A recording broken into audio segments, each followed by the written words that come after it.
Salut tout le monde, on se retrouve pour le 11e jour d'ouverture de calendrier de l'Avent par Melody Weasley. Aujourd'hui, je vais vous lire un chapitre de Harry Potter et le Prince de Sang Mêlé, qui est mon livre préféré, du chapitre 9 qui s'intitule L'escapade de Draco. Je suis fatiguée là, c'est pas la première que je tourne, c'est la 4e ou 5e à la suite, je n'en peux plus. Donc, l'escapade de Draco, et si vous êtes prêts à l'entendre, c'est parti. Nichée entre les façades ternes masquées d'affiches des magasins qui l'entouraient, la vitrine de Fred et George attirait l'œil comme un feu d'artifice. Les passants regardaient par-dessus leurs épaules et quelques-uns d'entre eux, la mine ébahie, s'étaient arrêtés fascinés. La vitrine de gauche offrait une éblouissante variété d'objets qui tournaient, éclataient, clignotaient, bondissaient, hurlaient. Harry sentit ses yeux s'embuer rien qu'en les regardant. La vitrine de droite était recouverte d'une immense affiche de la même couleur violette que celle du ministère, mais sur laquelle scintillait en lettres jaunes « Vous avez peur de vous savez qui ? Craignez plutôt Poussrikiki, le constipateur magique qui vous prend aux tripes. » Harry éclata de rire. Il entendit un faible gémissement à côté de lui et vit Madame Weasley qui contemplait l'affiche, l'air interdit. Elle remuait les lèvres en prononçant silencieusement le nom « Poussrikiki. » « Ils vont se faire tuer dans leur lit, » murmura-t-elle. « Mais non !» dit Ron qui riait autant que Harry. « C'est très drôle !» Harry et lui entrèrent les premiers dans la boutique.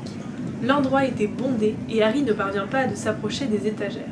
Il jeta un coup d'œil autour de lui, regardant les cartons qui s'empilaient jusqu'au plafond. Il y avait les boîtes à flemme que les jumeaux avaient mises au point au cours de leur année dernière, inachevées à Poudlard. Harry remarqua que c'étaient des nougats nés en sang qui se vendaient le mieux. Il n'en restait plus qu'un vieux carton cabossé. Il vit aussi des boîtes pleines de baguettes farceuses. La moins chère se transformait en poulet de caoutchouc ou en poisson quand on la brandissait. La plus coûteuse donnait des coups sur la tête à l'utilisateur sans méfiance. Ailleurs, les caisses débordaient de plumes diverses. Depuis le modèle auto-encreur jusqu'à la plume à réplique cinglante, en passant par celle munie d'un vérificateur d'orthographe.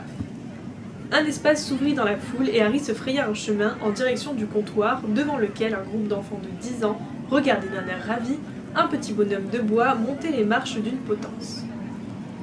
Au-dessous, on pouvait lire sur la boîte « Le pendu réutilisable, trouvez le bon sort ou il aura la corde au cou ». Rêve éveillé, sortilège breveté. Hermione avait réussi à se glisser jusqu'à un présentoir à côté du comptoir et lisait à haute voix ce qui était écrit sur une boîte ornée d'une image montrant un jeune homme séduisant et une jeune fille pâmée d'admiration sur le pont d'un navire de pirates. Une simple incantation et vous entrez dans un rêve éveillé de 30 minutes, hautement réaliste et d'une exceptionnelle qualité, facile à utiliser dans le cours d'une durée moyenne et pratiquement indétectable. Les effets secondaires peuvent entraîner un regard vif et une tendance à baver. Interdit à la vente aux moins de 16 ans. Tu sais, fit remarquer Hermione en levant les yeux vers Harry, c'est vraiment extraordinaire comme magie. Pour avoir dit ça, lança une voix derrière eux, tu as le droit à une boîte gratuite.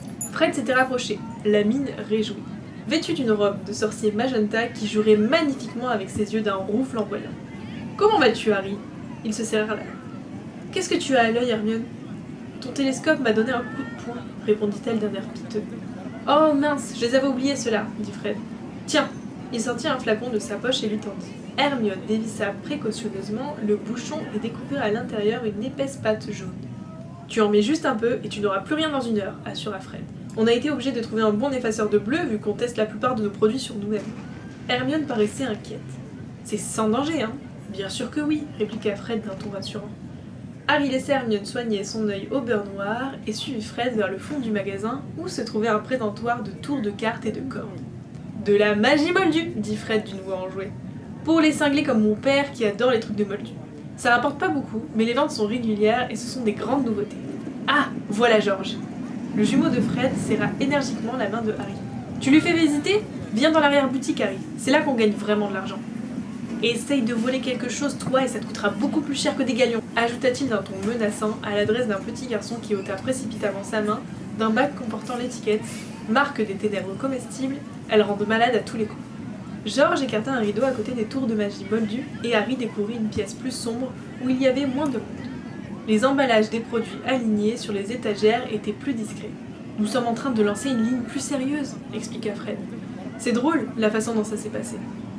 Tu n'imagines pas combien de gens, même parmi ceux qui travaillent au ministère, sont incapables d'exécuter convenablement le charme du bouclier, » dit George. « Bien sûr, ils ne t'ont pas eu comme professeur, Harry. » C'est vrai, au début, on avait pensé que les chapeaux de bouclier pourraient être amusants. Tu mets ton chapeau, tu défies quelqu'un de te lancer un sort, et tu regardes sa tête quand le sort se retourne contre lui. Mais figure-toi que le ministère a acheté 500 chapeaux pour son personnel. Et on continue de recevoir des commandes en masse. On a donc élargi la gamme et fabriqué des capes boucliers, des gants boucliers. Évidemment, ils ne serviraient pas à grand chose face à un sortilège impardonnable, mais pour les maléfices mineurs ou modérés.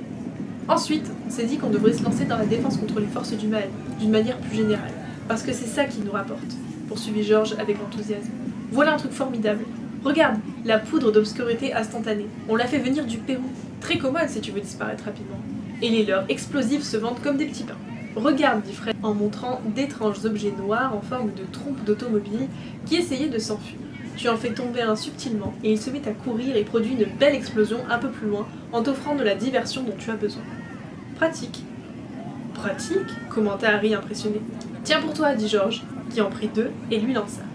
Une jeune sorcière aux cheveux blonds coupés courts passa la tête derrière le rideau. Harry remarqua qu'elle aussi portait une robe magenta, l'uniforme de la boutique. Il y a un client qui cherche un chaudron farceur, monsieur et monsieur Weasley, annonça-t-elle. Harry trouva très étrange d'entendre appeler Fred et George monsieur Weasley, mais eux-mêmes ne parurent pas étonnés. Très bien, Verity, j'arrive, répondit George. Harry, tu choisis ce que tu veux, d'accord? Pour toi, c'est gratuit. Je ne peux pas accepter, protesta Harry, qui avait déjà sorti sa bourse pour payer les leurres explosifs. Ici, tu ne payes rien, déclara Fred d'un ton ferme, en refusant l'or de Harry d'un geste de la main. Mais c'est toi qui nous as fourni notre mise de fonds. On ne l'a pas oublié, dit George très sérieux. Tu prends tout ce que tu veux, simplement n'oublie pas de préciser d'où ça vient si jamais on te le demande.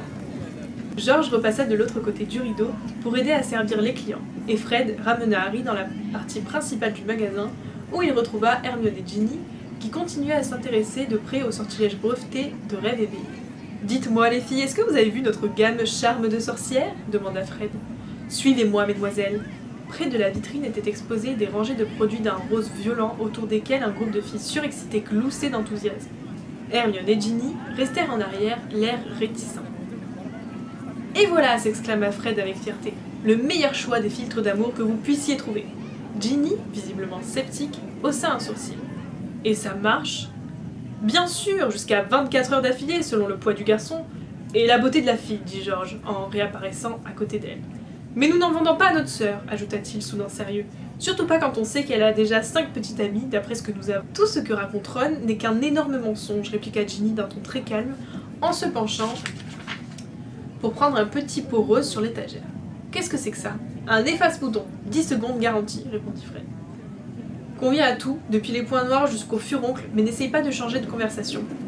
Est-ce que oui ou non, ces temps-ci, tu sors avec un garçon dénommé Dean Thomas? Oui, dit Ginny. Et la dernière fois que je l'ai eu devant moi, je n'ai vu qu'un seul garçon, pas 5. C'est quoi ça? Elle montrait des petites boules rondes, duveteuses, dont la couleur variait du rose-violet et qui roulaient sur eux-mêmes au fond d'une cage en émettant des cris aigus. Des boursouflés, répondit George. En fait, ce sont des boursoufles miniatures. Nous avons du mal à en élever suffisamment pour répondre à la demande. Et Michel Corner? J'ai laissé tomber, c'était un mauvais joueur, dit Ginny, passant un doigt entre les barreaux de la cage et regardant les boursouflés pour se précipiter tout autour. Ils sont adorables. C'est vrai, on a envie de les caresser, admit Fred. Mais tu ne crois pas que tu changes de petit ami un peu trop souvent? Ginny se tourna vers lui, les mains sur les hanches. Son regard ressemblait tellement à celui de Madame Weasley quand elle était en colère que Harry fut surpris de ne pas voir Fred reculer. Ça ne te regarde pas. Et toi, ajouta-t-elle d'un ton furieux à l'adresse de Ron qui venait d'apparaître, chargé de marchandises à côté de George, je te serais très reconnaissante de ne pas raconter à ces deux-là des histoires qui ne concernent que moi. Ça te fera 3 galions, 9 mornies et une noise, annonça Fred en examinant de nombreuses boîtes que Ron portait dans les bras. Allonge la monnaie. Je suis ton frère, et ce sont des produits que tu essayes de piquer. 3 galions, 9 mornies, et je te fais grâce de la noise. Je n'ai pas 3 galions et 9 mornies. Alors tu remets tout ça où tu les as pris, et te trompe pas d'étagère. Ron laissa tomber plusieurs boîtes, poussa un juron et adressa à Fred un geste grossier de la main. Malheureusement, surpris par Madame Weasley, qui avait choisi ce moment pour se montrer. « Si je te vois encore faire ça, je te jette un sort qui te collera les doigts », lança-t-elle sèchement. « Maman, je peux avoir un boursouflé ?» demanda aussitôt Ginny. « Un quoi ?» dit Madame Weasley méfiante. « Ils sont tellement mignons !» Madame Weasley fit un pas de côté pour regarder les boursouflés dégageant la vitrine du magasin. Et voilà pour cet extrait. Et voilà tout le monde, j'espère que ce chapitre vous aura plu. Je vous laisse le temps de mettre pause et d'essayer de deviner quel est le cadeau du jour offert par Wizard Geek.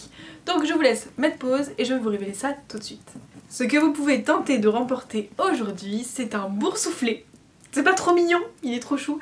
Donc voici un boursouflé, il est violet, c'est une peluche mais elle est ultra jolie, regardez-moi ces détails. Il est assez gros, hein, il fait ma tête.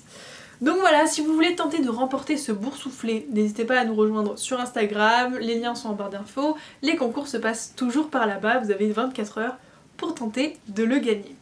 Si cette vidéo vous a plu, n'hésitez pas à mettre un like, à laisser un commentaire pour m'expliquer votre journée, ce que vous avez eu dans votre calendrier de l'Avent et ce que vous avez pensé de cette lecture. En attendant, je vous fais plein de gros bisous et puis je vous dis à demain pour une nouvelle vidéo. Bye!